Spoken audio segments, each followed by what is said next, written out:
So welcome everyone. और last class में हम लोगों ने 35 एमसीक्यूज़ कंप्लीट कर लिए थे। उसके बाद मैचिंग टाइप है और असर्शन रीजंस है, सॉल्यूशन चैप्टर के एग्जाम्पलर। तो इस वीडियो में हम दोनों मैचिंग टाइप क्वेश्चंस और असर्शन रीजंस को कंप्लीट करेंगे। So question number 47, column first number saturated solution. तो इसका होगा वह सॉल्यूशन जिसमें maximum amount of solute dissolved हो एट अ गिवन टेम्परेचर। ठीक है, at a given temperature maximum amount of solute जो डिसॉल्व करे उसको कहते हैं सैचुरेटेड सॉल्यूशन। तो इसका जो फर्स्ट है वो हो जाएगा D, A solution which contains maximum amount of solute that can be dissolved in A given amount of solvent at that given temperature. Binary solution वह जो दो कंपोनेंट से बना हुआ है, तो सेकंड का सी। आइसोटोनिक सॉल्यूशन जिसमें सेम ऑस्मोटिक प्रेशर हो, solution having same osmotic pressure at a given temperature as that of a given solution।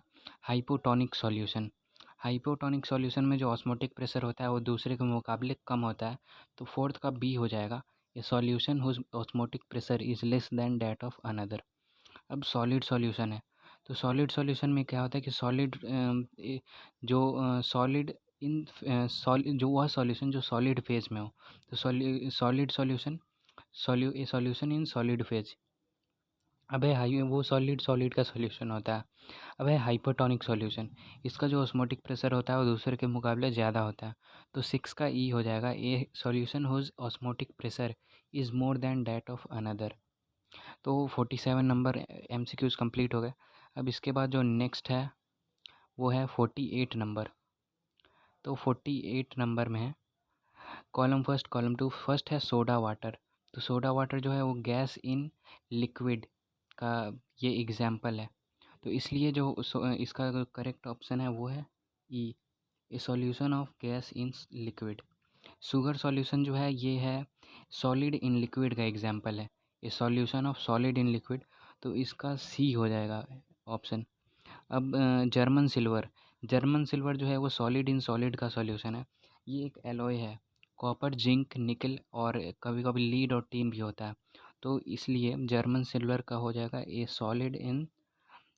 Solution of solid in solid, option number D.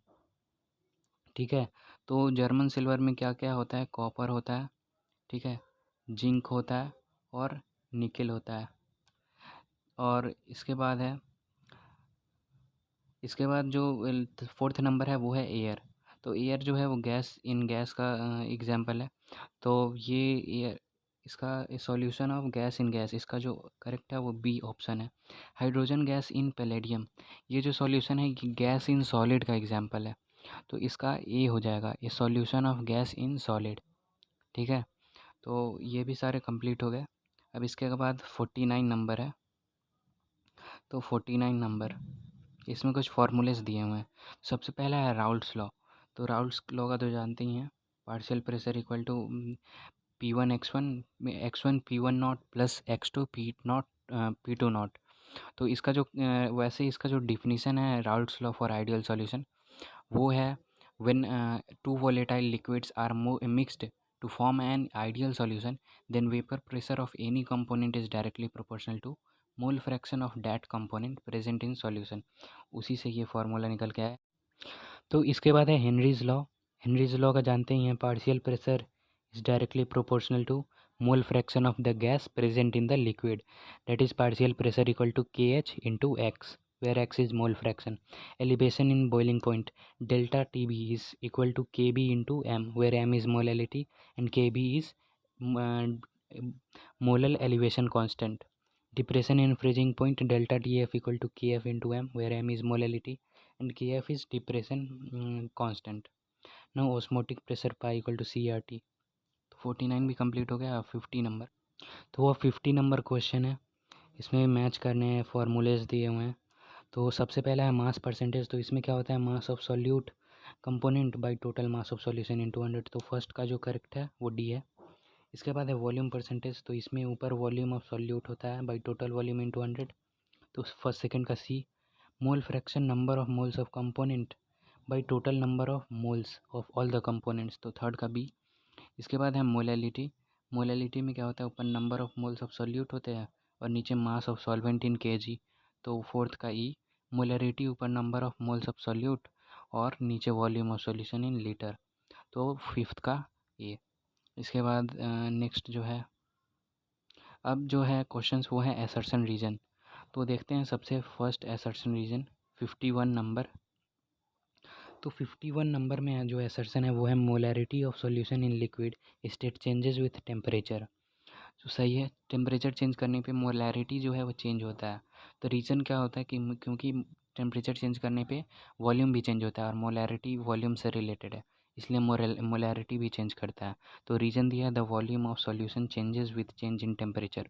तो रीज़न भी करेक्ट है, तो इसका जो correct answer है वो है first. Both assertion and reason are correct and reason is correct explanation of assertion. अब क्वेश्चन नंबर 52 है, when methyl alcohol is added to water boiling point of water increases। देखिए मिथाइल अल्कोहल और water का जो mixture बनेगा ये minimum boiling, इसका जो बॉइलिंग पॉइंट होता है वो डिक्रीज़ कर जाता है। ये पॉजिटिव डेविएशन शो करता है, ऐसा क्यों? तो मिथाइल अल्कोहल और मिथाइल अल्कोहल, वाटर और वाटर के बीच में जो बॉन्ड होता है इंटरमॉलिक्यूलर एच बॉन्ड, वो बहुत ही स्ट्रांग होता है। और जब दोनों का मिक्सचर बनाते हैं तो मिथाइल अल्कोहल और वाटर के बीच जो इंटर एच बॉन्ड बनता है वो वीक होता है। तो इस कारण बॉइलिंग पॉइंट डिक्रीज़ कर जाता है, वेपर ज़्यादा बनता है और इसलिए पॉजिटिव डेविएशन शो करता है। तो इसमें क्या है कि बॉइलिंग पॉइंट कम जाता है, इंक्रीज़ नहीं करता है, तो असर्शन गलत है। इसके बाद है व्हेन, रीज़न है when volatile solute is added to volatile solvent elevation in boiling point is observed, जो कि गलत है। नॉन वोलेटाइल सॉल्यूट ऐड करते हैं। तो यहाँ पे both assertion and reason are incorrect, fourth number. अब 53 है, assertion when NaCl is added to water depression in freezing point is observed, सही है। और रीजन है the lowering of vapour pressure of a solution causes depression in freezing point, सही है। तो इसका जो करेक्ट आंसर है वो है both assertion and reason are correct. Reason are is correct explanation of assertion. देखिए जो साल्ट के मॉलिक्यूल्स होते हैं वो वाटर के मॉलिक्यूल्स का जो पैकिंग होता है उसको ब्लॉक कर देता है। इस कारण जो बॉइलिंग पॉइंट है वो क्या होता है, मतलब फ्रीजिंग पॉइंट जो डिक्रीज़ कर जाता है और डिप्रेशन होता है उसमें। और इसलिए NaCl और वाट नमक और पानी का जो घोल है उसको पहाड़ी इलाका में जब बर्फ़ रोड पे जम जाता है तो उस पे छिड़क दिया जाता है नमक और पानी का घोल। उसके कारण उसमें डिप्रेशन फ्रीजिंग पॉइंट जो होता है वो कम जाता है और मेल्ट कर जाता है और जितने भी बर्फ़ होते हैं वो साफ़ हो जाते हैं रोड पर से। तो इसको यूज़ किया जाता है ये टेक्निक पहाड़ी इलाके में। अब 54th नंबर क्वेश्चन है, assertion when solution is prepared separated from the pure solvent of semi-permeable membrane, solvent molecules pass through it from pure solvent side to solution side। तो जो assertion है वो करेक्ट है। एक प्योर सॉल्वेंट है एक side, दूसरे तरफ जो है वो सॉल्वेंट, दूसरे तरफ एक सॉल्यूशन है। तो सॉल्वेंट का कंसंट्रेशन प्योर सॉल्वेंट में ज़्यादा है और सॉल्यूशन सॉल्वेंट का कंसंट्रेशन कम है।